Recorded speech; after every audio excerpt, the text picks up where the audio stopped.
جس میں حضرت آدم علیہ السلام کا عصا تھا، بہت سارے نبیوں کے تبرکات تھے.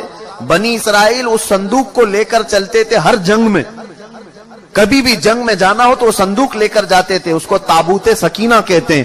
اسے رکھ کر کے دعا کرتے تھے، اللہ ان کو فتح عطا کرتا تھا. وہ تابوت بھی ختم کر دیا گیا تھا، وہاں سے غائب ہو گیا تھا. ہرکیولس کے زمانے میں سب ختم ہوا. ٹیمپل دوسری مرتبہ ڈسٹروائے ہوا ہے، ڈیمولش کر دیا گیا ہے. یہ بات آپ کے دماغ میں رہے. 2 مرتبہ تعمیر ہوا اور 2 ختم کر دیا گیا، ہیکل سلیمانی. اس کے بعد صدیاں گزر گئیں. رسول کریم صلی اللہ تعالی علیہ وسلم کی تعلیمات نے دنیا کو روشن کیا، اور پھر عیسائیوں کا قبضہ جو بیت المقدس پر تھا، سیدنا عمر فاروق رضی اللہ تعالیٰ عنہ کے زمانے میں ان سے بھی اس مقدس مسجد کو آزاد کرایا گیا، اور مسجد اقصی مسلمانوں کا اس وقت سے لے کر کے ایک مقدس مقام بن کر رہی. کب سے؟ حضرت عمر فاروق رضی اللہ تعالیٰ عنہ کے زمانے سے آج تک. ہاں، بیچ میں ایک مرتبہ اور عیسائیوں نے اس پر غلبہ کیا تھا، تو سلطان صلاح الدین ایوبی رحمت اللہ علیہ نے بھی اس مسجد اقصی کو آزاد کرایا. اس کے بعد سے آج تک. لیکن اس کا کیا جو ٹیمپل جو ٹوٹی. اب میں قریب آپ کے نتیجہ ریزلٹ کے قریب آ رہا ہوں. جس عبادت خانے کو یہودی بہت مقدس مانتے تھے، ہیکل سلیمانی، یہ 2 مرتبہ ٹوٹ گیا ہے. اب سنیے کہ ان کی بشارتوں میں یہ تک لکھا گیا ہے، جس وقت تم اپنا عبادت خانہ تیسری مرتبہ تعمیر کرو گے، تمہارا مسیحا آ جائے گا. اب اخبارات اٹھاؤ، اب انٹرنیٹ پر جا کر یہ بھی سرچ کرو 3rd ٹیمپل کیا ہے. میں نے یہ بھی پڑھا کہ ابھی کی نیوز ہے کہ اسرائیل میں یہ اعلان کیا گیا ہے کہ ہم 3rd ٹیمپل بنانے جا رہے ہیں. 3rd ٹیمپل کیا ہے؟ وہی ہیکل سلیمانی جس کے لیے یہ 70 سال سے فلسطینیوں کا قتل عام کر رہے ہیں، اور کتنی سرنگیں انہوں نے کھود کر کے دیکھی ہیکل سلیمانی کی باقیات کو ڈھونڈنے کے لیے. اب جلدی میں آ رہا ہوں. یہودیوں نے ابھی اپنے اخبارات میں یہ بھی اعلان کیا کہ ان کو تابوت سکینہ بھی مل گیا ہے. جو تابوت سکینہ غائب تھا وہ مل گیا، اور اس کے علاوہ وہ جگہ بھی مل گئی جہاں پر ہیکل سلیمانی تعمیر تھا. اب ان کو یہ خبر ہو گئی. آپ کو یہ ایگریمنٹ بھی میں یاد دلاؤں کہ آج سے 70 سال پہلے، سن 1948 کے قریب، جب بیت المقدس کے قریب یہودی جا کر رہنے لگے، اسرائیل ایک ملک کی شکل میں آیا، تو ایک ایگریمنٹ عرب ملکوں کے ساتھ یہ پاس ہوا تھا کہ یہ جہاں چاہیں رہیں اسرائیل میں، لیکن بیت المقدس کو ہاتھ نہیں لگائیں گے اور مسلمانوں کو جانے سے نہیں روکیں گے. تو انہوں نے سائن بھی کیا تھا، اور ان کا خیال یہ تھا کہ بیت المقدس الگ چیز ہے، ہمارا ہیکل سلیمانی الگ چیز ہے. لیکن اب جا کر انہیں یہ خبر ملی کہ ٹامب آف راک جس کو کہتے ہیں، جو پیلا گنبد مسجد اقصی کا دکھتا ہے، اب یہودیوں نے یہ اپنی تحقیقات میں کہا ہے ہیکل سلیمانی وہی تھا جہاں یہ ٹامب آف راک بنا ہوا ہے. اب ان کے لیے نہایت ضروری ہو گیا ہے کہ بیت المقدس کو شہید کر دیا جائے. ٹامب آف راک جس کو کہتے ہیں، یہ پیلا گنبد، قبۃ الصخرہ اس کا نام ہے، اس کو شہید کر دیا جائے، اور اس کا اعلان ہو چکا. اور چوتھی ایک اور بشارت سن لیجیے، جہاں پر مسجد اقصی قائم ہے، یہ یروشلم ہے. میں ان تمام باتوں کو جو پیش کر رہا ہوں، قانونی اعتبار سے بہت سارے لوگ سمجھتے ہیں ان پیچیدگیوں کو. جس نے بھی یہودیوں کے متعلق بات کی ہے اس کا قتل کر دیا جاتا ہے، مار دیا جاتا ہے. میں بار بار اس کا اعتراف کرتا ہوں، مجھے اس کی پرواہ نہیں. ہاں، اس کی پرواہ ضرور ہے کہ میں امت مصطفیٰ کو ان کی امانتیں سپرد کر کے جاؤں. کتمان علم حرام ہے. چوتھی ایک اور بشارت ان کے متعلق یہ آئی ہے کہ کب آئے گا ان کا مسیح دجال. یہ بھی کہا گیا ہے کہ یروشلم میں جب تمہاری حکومت کا سینٹر ہوگا تب تمہارا مسیح اتر کر آ جائے گا، تمہارا مسیحا آ جائے گا. اب تک اسرائیل کا کیپٹل سٹی یروشلم نہیں تھا، آج تک نہیں تھا. اور آپ کو ابھی پچھلے سال پتہ چلا ہوگا، امریکہ کے صدر ٹرمپ نے یہ اعلان کیا کہ میں امریکن ایمبیسی یروشلم منتقل کر رہا ہوں.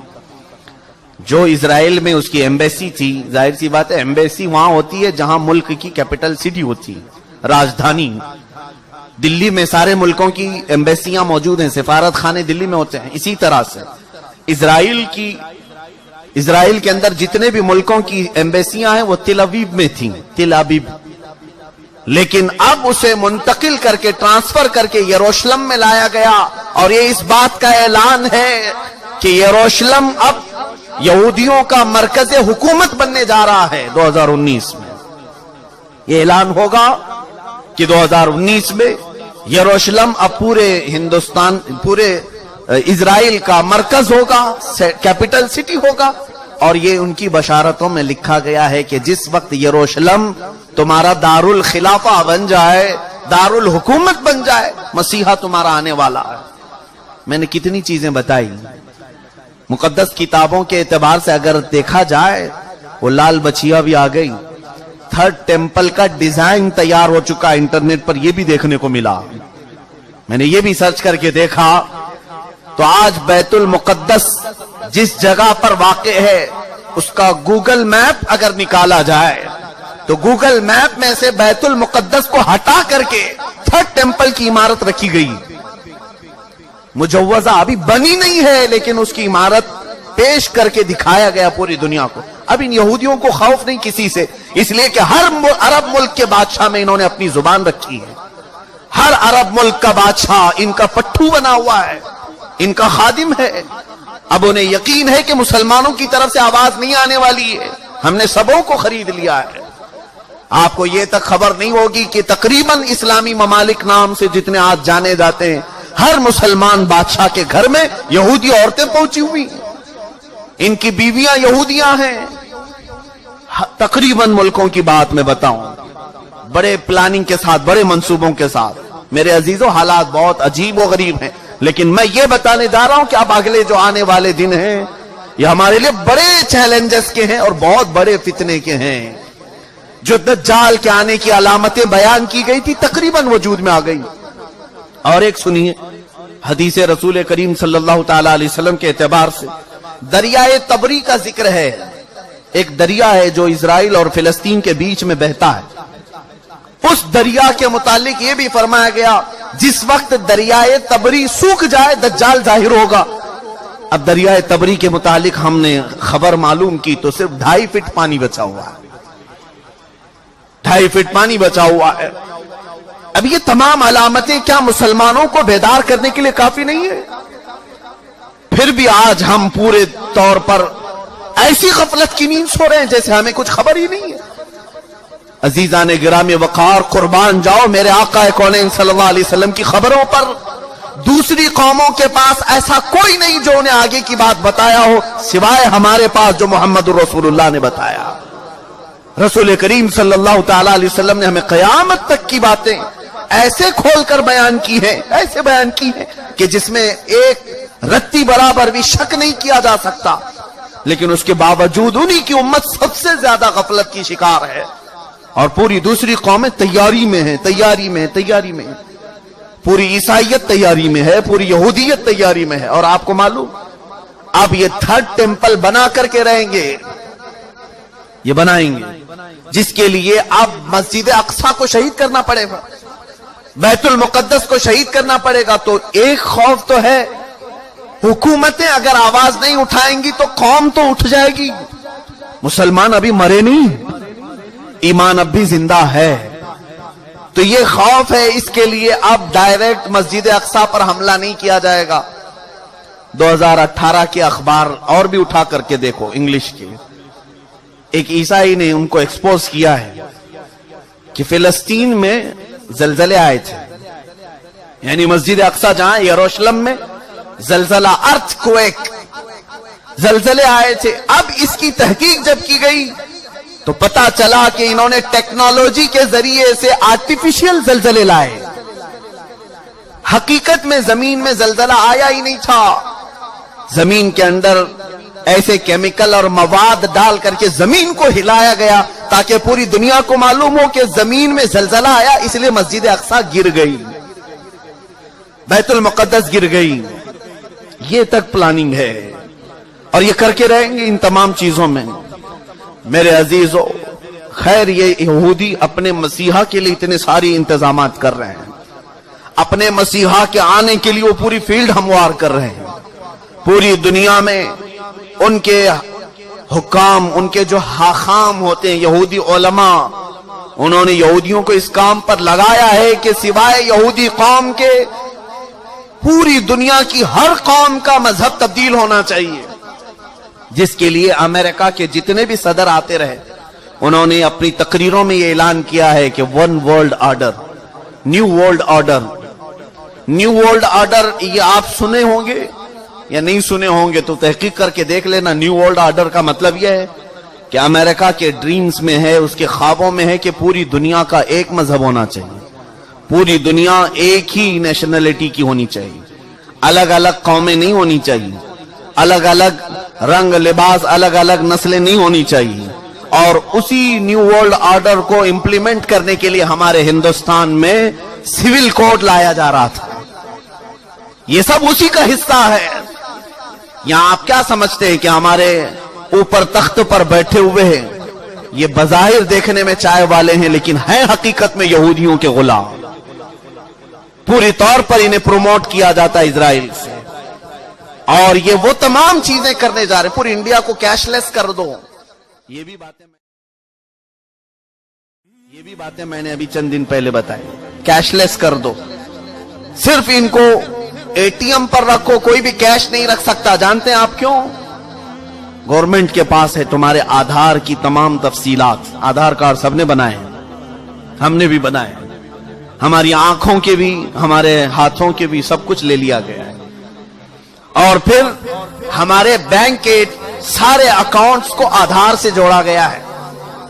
جانتے ہیں آپ نے سارا اپنا مال بینک میں جمع کیا ہے، گورنمنٹ جس دن بھی چاہے آپ کا اکاؤنٹ ڈی ایکٹیویٹ کر سکتی ہے۔ آپ اگر ان کی باتیں نہیں مانتے، آپ ان کے ساتھ نہیں چلتے تو آپ کا اکاؤنٹ ڈی ایکٹیویٹ کر دیا جائے گا۔ جاؤ، کیا کرو گے؟ اب تم نے تو سارا مال وہاں رکھا تھا۔ یہ غلام بنانے کے طریقے ہیں کہ ہم جو کہہ رہے ہیں وہ مان لو، ورنہ پھر تم بھوکے مر جاؤ گے، تمہارے پاس کچھ نہیں رہے گا۔